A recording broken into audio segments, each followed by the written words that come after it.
Hello friends, मैं पूजा सिंह स्वागत करती हूँ आपका अपने यूट्यूब चैनल पीएस क्लासेस में। फ्रेंड्स, इसके पहले मैंने कोरल रीफ के ऊपर एक वीडियो बनाया था, जिसमें जो है एक कमेंट में क्वेश्चन आया है कि सहजीविता क्या होती है। तो फ्रेंड्स, ये बहुत ही छोटा सा वीडियो है सहजीविता के ऊपर कि सहजीविता किसे कहते हैं। तो जीव क्या होते हैं, जीव कितने प्रकार के होते हैं? दो प्रकार के होते हैं। एक होते हैं स्वपोषी, एक जीव जो है स्वपोषी होते हैं, और दूसरे जो है परपोषी होते हैं। परपोषी जीव होते हैं।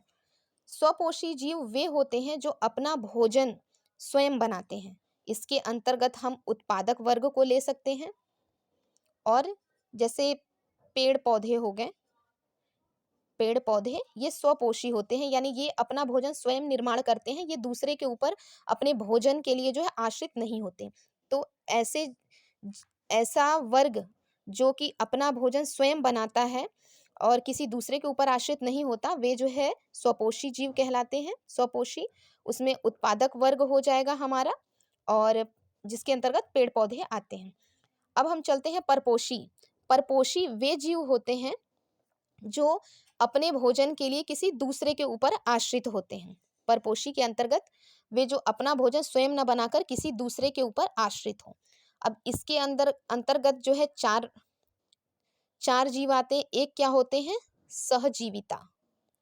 सहजीविता। दूसरे होते हैं सहभोजिता। सहभोगिता।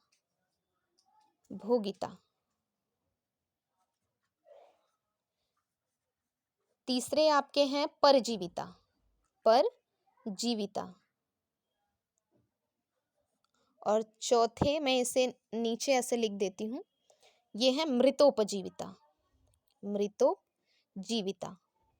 ये चार प्रकार के जो है परपोषी के अंतर्गत आते हैं। तो सहजीविता के अंतर्गत ऐसे जीव जो बिना एक दूसरे को नुकसान पहुंचाए। अब हम देखते हैं, जैसे ये एक जीव है, ये अपने भोजन के लिए किसके ऊपर? किसी दूसरे जीव के ऊपर आश्रित है। यानी ये एक जो है जीव है, और ये एक जीव है, ये अपने भोजन के लिए किसके ऊपर? इसके ऊपर आश्रित है। लेकिन जब ये इसके ऊपर आश्रित है, तो ये इसे किसी प्रकार का नुकसान नहीं पहुंचा रहा है। न इसे किसी प्रकार का कोई नुकसान, और न इसे किसी प्रकार का कोई नुकसान हो रहा है। तो ऐसे जीव जो बिना एक दूसरे को नुकसान पहुंचाए अपना भोजन बनाते हैं या एक साथ रहते हैं, ऐसे जीव को जो है हम सहजीविता कहते हैं। तो मैंने जो प्रवाल भित्ति में पढ़ाया था, उसमें मैंने बताया था कि एक जो है शैवाल होता है जूजेथिली नाम का। तो जो जूजेथिली नाम का शैवाल होता है, ये जो है प्रवालों को भोजन प्रदान करता है। प्रवालों को भोजन प्रदान करता है, और जो प्रवाल होते हैं वो जूजेथिली को एक आश्रय प्रदान करते हैं या एक आवास प्रदान करते हैं। तो इस प्रकार ये दोनों एक दूसरे को नुकसान नहीं पहुंचाते, इसलिए जो प्रवाल है इन्हें भी फायदा होता है, और जो जूजेथिली नामक का शैवाल था उन्हें भी फायदा होता है। तो यानी ऐसे जीव जो बिना एक दूसरे को नुकसान पहुंचाए एक साथ जो है रहते हैं, तो ऐसे जीवों को हम सहजीविता कहते हैं। यानी इन दोनों जीव में से किसी को किसी प्रकार की कोई हानि नहीं होगी, कोई नुकसान नहीं होगा। फ्रेंड्स, इसके बाद हम चलते हैं सहभोगिता। सहभोगिता के अंतर्गत वे जीव होते हैं जिसमें एक को तो जो है फायदा होगा, एक जीव को फायदा होगा, लेकिन दूसरे के ऊपर, इसके ऊपर जो है दूसरे जीव के ऊपर, इस पर किसी प्रकार का कोई भी प्रभाव नहीं पड़ेगा। न तो इसे फायदा होगा और न ही इसे किसी प्रकार का नुकसान होगा।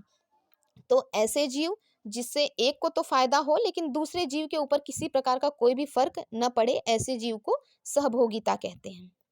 तीसरे में हम आते हैं परजीविता। परजीविता में ऐसे जीव होते हैं जिसमें एक को तो फायदा होता है, यानी एक जीव को क्या होगा? फायदा होगा, लेकिन दूसरे जीव को क्या होगा? यानी जो जिसके ऊपर वो आश्रय होगा या दूसरे को क्या होगा? नुकसान होगा।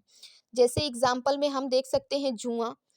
जुआ जो है, ये जुए को तो फायदा होता है, क्योंकि ये जो है मानव के बालों में, आप देखे होंगे कि बालों में जुएं पड़ जाते हैं, और वो हमारे शरीर से, हमारे सर से जो है खून चूस के अपना जो है जीवन यापन करते हैं। तो उसमें जुओं को तो फायदा हुआ, लेकिन जो मनुष्य होता है उसका ये खून चूसते हैं, तो मनुष्य को तो नुकसान हुआ। तो ऐसे जीव जिसे एक को तो फायदा हो लेकिन दूसरे को क्या हो? नुकसान हो, ये जो है परजीविता के अंतर्गत आते हैं। अब चौथा हम देखते हैं मृतोपजीविता। मृतोपजीविता में क्या होता है? इसमें किसी को कोई नुकसान नहीं होता है, सिर्फ फायदा ही फायदा होता है।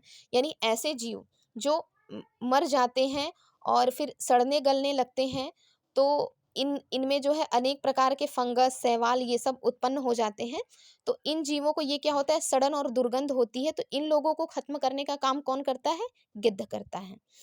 तो ये जो गिद्ध होता है, अब गिद्ध को तो फ़ायदा हुआ, लेकिन ये जो चीज़ें जो मरने के बाद जो सड़ रही हैं, उससे बदबू आ रही हैं, तो वो चीज़ें हट जाती हैं, तो ये सिर्फ़ फ़ायदा ही होता है, नुकसान जो है किसी जीव को नहीं होता है। तो फ्रेंड्स, ये छोटा-सा वीडियो था कि सहजीविता किसे कहते हैं, मैंने जो है स्वपोषी, परपोषी या उससे रिलेटेड और चीज़ों को भी क्लियर कर दिया। आपको ये वीडियो कैसा लगा, कमेंट करके हमें ज़रूर बताएँ। धन्यवाद।